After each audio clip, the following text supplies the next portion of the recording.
Okay, this is how I change the door spring on my GE dishwasher. First I have to take off the kick plate. I've already turned off the water in my house and turned off the circuit breaker for the dishwasher.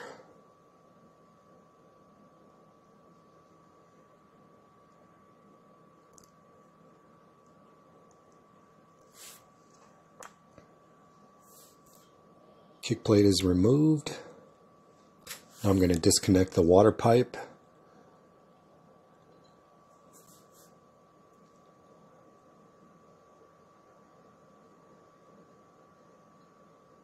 Now I've pulled out the dishwasher. That white thing is where the hooked end of the pulley wire connects to the door.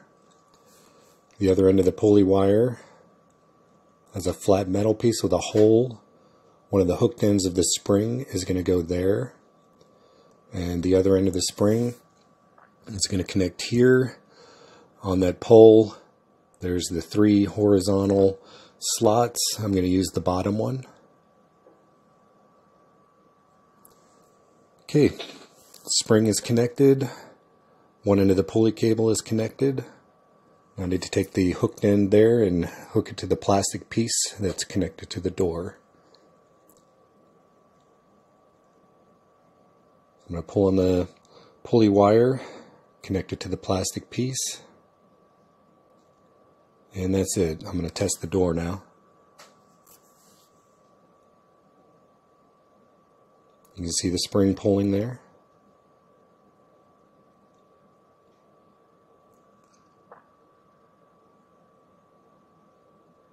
Okay, here it is from another angle.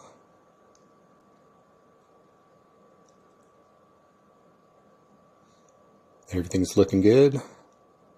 And I can slide the dishwasher back in there and hook up the water. That's all there is to it. Thanks for watching.